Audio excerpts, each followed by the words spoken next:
नमस्कार दोस्तों, आपके विश्वसनीय चैनल में आपका हार्दिक स्वागत है।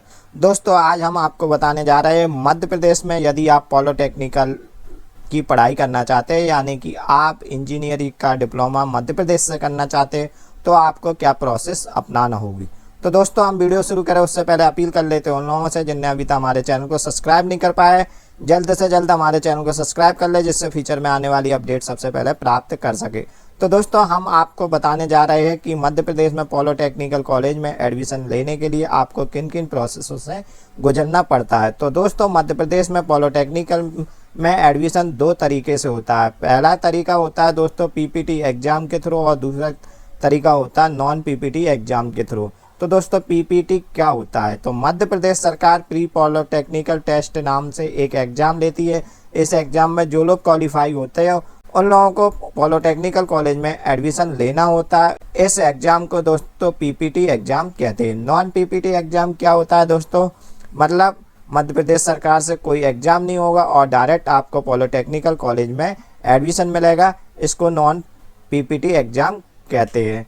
तो चलिए दोस्तों, सबसे पहले हम आपको बता दें, यदि आप पॉलिटेक्निकल कॉलेज में इंजीनियरिंग डिप्लोमा करना चाहते हैं, यानी कि पॉलिटेक्निकल कोर्स करना चाहते हैं, तो आपकी क्या क्या क्वालिफिकेशन होना चाहिए। तो दोस्तों, इसकी जो एजुकेशन क्वालिफिकेशन है वो सिर्फ आप कक्षा 10वीं पास हो, वो भी 33% अंकों के साथ, या फिर दोस्तों यदि आपको फैशन टेक्नोलॉजी के लिए आवेदन करना है तो आपको 12th पास होना अनिवार्य है। अदरवाइज आप 10th पास हो 33% अंकों के साथ तो आवेदन कर सकते हो। साथ ही दोस्तों, यदि आप इस वर्ष 10th के एग्जाम दे रहे हो तो अभी इस पॉलिटेक्निकल कॉलेज में एडमिशन के लिए आप पीपीटी एंट्रेंस एग्जाम में बैठ सकते हैं। अब बात कर लेते हैं इसकी एज लिमिट। दोस्तों, इसकी जो एज लिमिट है कि आपको 16 साल की मिनिमम उम्र होना अनिवार्य है। अब दोस्तों, एमपी पीपीटी एग्जाम के द्वारा जो पॉलिटेक्निकल के एडमिशन होती है उसकी प्रोसेस समझाते हैं। तो दोस्तों, सबसे पहले आपका एंट्रेंस एग्जाम होगा। एंट्रेंस एग्जाम कौन लेगा? पीईबी, यानी कि मध्य प्रदेश की व्यापम के नाम से जो जाना जाता है उसे आप प्रोफेशनल एग्जामिनेशन बोर्ड यानी पीईबी के नाम से जाना जाता है। जे विभाग अब आपका एंट्रेंस एग्जाम लेगा। कब लेगा, वह कैसे पता चलेगा? चलिए दोस्तों, वो भी हम आपको देखना बता दें कि आप कैसे जाने कि अब दोस्तों आप जानना चाहिए कि वह एग्जाम कब लेगा, ये कैसे पता पड़ेगा। तो आपको क्या करना है, पीईबी की ऑफिशियल वेबसाइट खोलनी है। मैंने आपके सामने खोल में ली है, और इसमें दोस्तों इंग्लिश या हिंदी किसी भी एक भाषा का चूज करके वेबसाइट के अंदर जाना है। तो सबसे पहले दोस्तों आप लोग देख रहे होंगे एक इंडेक्स आ रहा है फॉर कैंडिडेट, उधर जाके आपको रूल बुक या एग्जाम शेड्यूल पे जाके चेक कर सकते हैं। तो एग्जाम शेड्यूल पे जाके जैसे ही आप क्लिक करेंगे तो कब इसका एग्जाम होगा इसकी जानकारी आपको मिल जाएगी। तो आप देख रहे होंगे प्री पॉलिटेक्निकल टेस्ट 2020 का एंट्रेंस एग्जाम दोस्तों इनने जो अभी इस वर्ष के लिए रखा है वो 20 और 21 जून 2020 डेट निश्चित की गई है। अब हमको कैसे पता पड़ेगा कब इसके फॉर्म आएंगे? अब हम कैसे जांचें कि इसके फॉर्म आ गए कि नहीं आ गए? उसके लिए दोस्तों आपको क्या करना होगा, सिर्फ आपको जो रूल बुक पर क्लिक करना है। रूल बुक पर क्लिक करेंगे तो आप देखेंगे सिर्फ 2020 का सिर्फ अभी तक एक ही नोटिफिकेशन दिख रहा है, वो भी primary school teacher eligibility test. तो दोस्तों आप अगर रूल बुक पर क्लिक करेंगे तो रूल बुक में 2020 में जो एग्ज़ाम हो गए उनकी रूल बुक आपको यहाँ पर मिल जाएगी। एग्जाम्पल के लिए दोस्तों आप 2019 की रूल बुक देखेंगे तो प्री पॉलिटेक्निकल टेस्ट 2019 आपको मिल जाएगा। इस पर क्लिक कर लेंगे तो आपको पूरा डिटेल्स मिल जाएगा, मतलब कब इसकी लास्ट डेट है, कब फॉर्म बनना है, क्या क्या प्रोसेस है। आप देख रहे होंगे 2019 का हमें प्राप्त हो चुका है, इसी प्रकार आपको 2020 का भी प्राप्त हो जाएगा। यदि आप 2021 में देख रहे हो या उसके बाद, तो आप इसी प्रकार से आप जान सकते हैं कि पीपीटी की रियल डेट कब है। अब दोस्तों, जैसे ही आपने पीबी की वेबसाइट से एंट्रेंस एग्जाम दे लिया और एंट्रेंस एग्जाम आप क्वालिफाई हो गए, उसके बाद दोस्तों जो दूसरी प्रोसेस होती है वो काउंसलिंग की होती है। यानी कि आप अपने परसेंटों के आधार पे, यानी कि आपने जो पीपीटी का स्कोर कार्ड है उसके आधार पे आपको अपने पसंदीदा कॉलेज लेने का अधिकार होता है। उस अधिकार को क्लेम करने के लिए आपको ऑनलाइन काउंसलिंग प्रक्रिया में शामिल होना होता है। तो चलिए दोस्तों, हम आपको ऑनलाइन काउंसलिंग प्रक्रिया की भी वेबसाइट बता देते हैं। जैसे दोस्तों आप DET-MP ऑनलाइन डालेंगे तो आपके सामने दोस्तों जो एक वेबसाइट आएगी। इस वेबसाइट के माध्यम से आप सारी काउंसलिंग प्रक्रिया करेंगे, यानी कि कब क्या क्या प्रोसेस होगी, पूरी जानकारी इस वेबसाइट पे उपलब्ध होगी। आप समय समय पे चेक करते रहें या फिर हमारे चैनल को सब्सक्राइब कर ले तो हम आपको अपडेट आने पर सूचित करेंगे। दोस्तों, ऑनलाइन प्रक्रिया में जब आप लोग भाग ले लोगे, आपको कॉलेज अलॉटमेंट हो जाएगा, तो उसके बाद आपको एडमिशन लेना होगा। दोस्तों, काउंसलिंग करने के बाद आपको एडमिशन लेना होगा कॉलेज में। जब आपको अपनी पसंदीदा कॉलेज मिल जाता है तो आपको एडमिशन लेना होगा। एडमिशन के लिए आपको जो वेबसाइट यूज करनी है वो rgpbdiploma.in का प्रयोग करना है। इस वेबसाइट के माध्यम से ही आपका इनरोलमेंट होगा, आपके एग्ज़ाम फॉर्म भरेंगे और आपका रिजल्ट भी इसी वेबसाइट पर प्राप्त होगा। दोस्तों, काउंसलिंग के शेड्यूल की हम आपको एक अलग से वीडियो बना के दे देंगे, जिसकी जानकारी आपको डिस्क्रिप्शन बॉक्स में या वीडियो के अंत में प्राप्त हो जाएगी।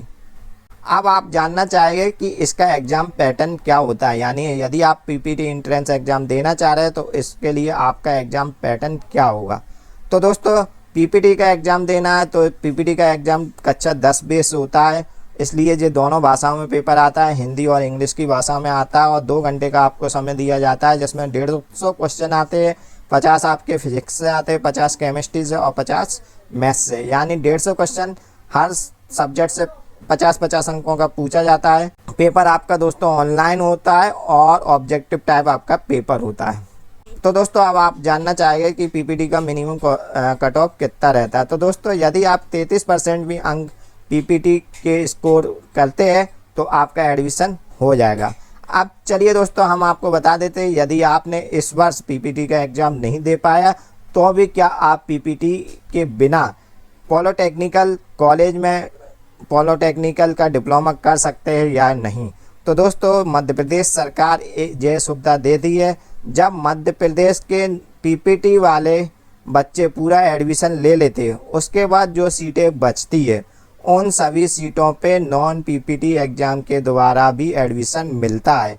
यानी अब आपको एंट्रेंस एग्ज़ाम नहीं देना है, सिर्फ आपको 10वीं पास होना चाहिए, वो भी 33% अंकों के साथ। उसके बाद दोस्तों, आपको काउंसलिंग प्रक्रिया में शामिल होना पड़ेगा। काउंसलिंग प्रक्रिया का शेड्यूल कैसे चेक करते हैं वो हमने आपको बताया था, साथ में हम आपको फिर से सूचित कर रहे हैं। जैसे ही काउंसलिंग प्रक्रिया का शेड्यूल आएगा हम आपको वीडियो बना के अपडेट कर देंगे, जिसकी जानकारी हम डिस्क्रिप्शन बॉक्स में उपलब्ध करा देंगे। वहाँ से आप उस वीडियो पे डायरेक्ट जा सकते हैं।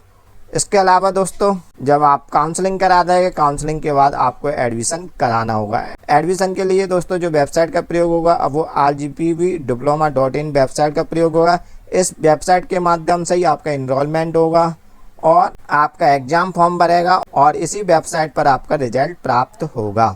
अब दोस्तों, आप लोगों के माइंड में ये बात होगी कि आप डॉक्यूमेंटों की लिस्ट जानना चाह रहे होंगे कि कौन कौन से डॉक्यूमेंट लगे रजिस्ट्रेशन से लेके फॉर्म भरने तक। तो दोस्तों, हम आपको बता दें जो डॉक्यूमेंट आपको अभी से तैयार करके रखने हैं। सबसे पहले आपको 10th की मार्कशीट, यदि रिजल्ट नहीं आया हो तो अभी ज़रूरत नहीं है, रिजल्ट आते ही आपको 10th की मार्कशीट रखना है। ओरिजिनल नहीं हो तो नेट वाली भी मार्कशीट आपकी मान्य होगी। उसके बाद दोस्तों, आपको रजिस्ट्रेशन फॉर्म चाहिए होगा। रजिस्ट्रेशन फॉर्म जब आपकी काउंसलिंग शुरू हो जाएगी, जब आपका रजिस्ट्रेशन फॉर्म लगेगा। रजिस्ट्रेशन फॉर्म के साथ साथ दोस्तों, यदि आपने पीपीटी का एग्ज़ाम दिया है तो पीपीटी के एग्ज़ाम की मार्कशीट, यानी कि आपको पीपीटी एग्ज़ाम का रिजल्ट लगेगा। और यदि पीपीटी का एग्ज़ाम नहीं दिया है तो आपको 10th की मार्कशीट और काउंसलिंग का रजिस्ट्रेशन फॉर्म लगेगा। उसके बाद दोस्तों, आप मध्य प्रदेश के निवासी है तो आपको मध्य प्रदेश का मूल निवासी प्रमाण पत्र लगेगा। मूल निवासी प्रमाण पत्र दोस्तों आप लोगों के पास नहीं हो तो आप बनवा लें। बनाने में सिर्फ 7 दिन का समय लगता है। और बनता कैसे है उसके लिए हमारे चैनल पे पहले से ही एक वीडियो उपलब्ध है, उसकी भी मैंने जानकारी आपको डिस्क्रिप्शन बॉक्स में लिंक दे दी है कि आप मध्य प्रदेश का मूल निवासी कैसे बनाएंगे। इसके बाद दोस्तों, अगला जो सर्टिफिकेट लगेगा वो कास्ट सर्टिफिकेट लगेगा। कास्ट सर्टिफिकेट दोस्तों SC ST और OBC के लिए लगेगा और जनरल और EWS के लिए कास्ट सर्टिफिकेट नहीं लगेगा। साथ ही दोस्तों, एक जानकारी और दे दे, जो लोग मध्य प्रदेश के बाहर के निवासी है, यानी मध्य प्रदेश राज्य के निवासी नहीं है और वो भी पीपीटी का फॉर्म भर रहे हैं, तो उनको मध्य प्रदेश का मूल निवासी देने की ज़रूरत नहीं है। वह अनरिजर्व कैटेगरी यानी कि जनरल कैटेगरी में काउंट हो गए। उनके लिए भी 5% सीटें आरक्षित रहती और 95% सीटें मध्य प्रदेश राज्य के निवासियों के लिए आरक्षित रहती है। इसके बाद दोस्तों अगला डॉक्यूमेंट है हैंडीकैप्ड सर्टिफिकेट। यदि आप हैंडीकैप्ड है तो लगेगा, नहीं तो इसकी ज़रूरत नहीं है। उसके बाद क्लास सर्टिफिकेट, यानी कि दोस्तों यदि आपके पिताजी सैनिक, फ्रीडम फाइटर या टेक्निकल स्ट्रीम स्टाफ है तो आपको लगेगा, वरना इस डॉक्यूमेंट की भी आपको ज़रूरत नहीं है। उसके बाद फैमिली इनकम सर्टिफिकेट। दोस्तों फैमिली इनकम सर्टिफिकेट ओबीसी और ईडब्ल्यूएस के लिए लगेगा। साथ में दोस्तों फैमिली इनकम सर्टिफिकेट यदि आप ट्यूशन फीस वेवर कैंडिडेट है तो लगेगा। दोस्तों हम आपको बता दें कि ट्यूशन फीस वेवर कैंडिडेट कौन होते हैं। वह कैंडिडेट जिनकी आय 6 लाख से कम होती है तो उनको फीस में बहुत छूट दी जाती है, यानी कि उनकी फ़ीस ना के बराबर रहती है। अगर इस सीट के लिए आप अप्लाई करेंगे तो ट्यूशन फीस वेवर कैंडिडेट के रूप में अप्लाई करना होगा। अप्लाई कैसे किया जाता है दोस्तों, वो जब फॉर्म स्टार्ट होंगे हम आपको बता देंगे। मगर यदि आप ट्यूशन फ़ी वेवर कैंडिडेट के रूप में अप्लाई करेंगे तो आपकी बहुत कम फीस में आपका डिप्लोमा कंप्लीट हो जाएगा। और मैं आपको ये भी जानकारी दे दूं कि ट्यूशन फीस वेवर कैंडिडेट की काउंसलिंग सिर्फ एक राउंड में होती है और उन्हें दूसरे राउंड का मौका नहीं दिया जाता है, और जबकि बाकी काउंसलिंग 2 से 3 चरणों में होती है। अगर ज़रूरत होने पे एडिशनल चौथा राउंड भी कभी कभार ओपन किया जाता है। अब उसके बाद बात करते हैं कि gold medal certificate. Gold medal certificate, यदि दोस्तों स्पोर्ट में आप पे किसी प्रकार का गोल्ड मेडल है तो आपका वो लगा सकते हो, उसका भी आपको कुछ बेनिफिट मिलेंगे, नहीं है तो ज़रूरत नहीं है। उसके बाद दोस्तों यदि आपके पास बीपीएल कार्ड हो या क्लास 4 सर्टिफिकेट हो, यदि पिताजी चतुर्थ श्रेणी कर्मचारी हो तो उसका भी सर्टिफिकेट आपको देना पड़ेगा, वरना ज़रूरत नहीं है। तो दोस्तों मैंने इस प्रकार आपको ये पूरी प्रोसेस समझाई कि यदि आपको मध्य प्रदेश से पॉलिटेक्निकल करना है, यानी पॉलिटेक्निकल का डिप्लोमा यानी कि इंजीनियरिंग का डिप्लोमा करना है, तो आपको ये सारी प्रोसेस अपनाना होगी। दोस्तों यदि आप इसकी वर्तमान डेट जानना चाहते हैं, यानी इवेंट कैलेंडर जानना चाहते हैं, तो इवेंट कैलेंडर की जानकारी हम आपको डिस्क्रिप्शन बॉक्स में देंगे। और साथ में यदि आप कैप्शन ऑन कर ले तो आपके स्क्रीन में लिख के आ जाएगी कि कब इसकी क्या प्रोसेस है। तो वो प्रोसेस देखते जाए और जैसे जैसे जो अपडेट आएगी हम वीडियो बना के आपको अपडेट करते जाएंगे। तो हो सके तो चैनल को सब्सक्राइब करके रखें, जिससे आप फ्यूचर में यदि पॉलिटेक्निकल करना चाहते हैं तो आपसे कोई भी अपॉर्चुनिटी मिस नहीं हो पाए। धन्यवाद दोस्तों। यदि आपको ये वीडियो पसंद आया हो तो इसे लाइक करें और हर ज़रूरतमंद लोगों को शेयर करें।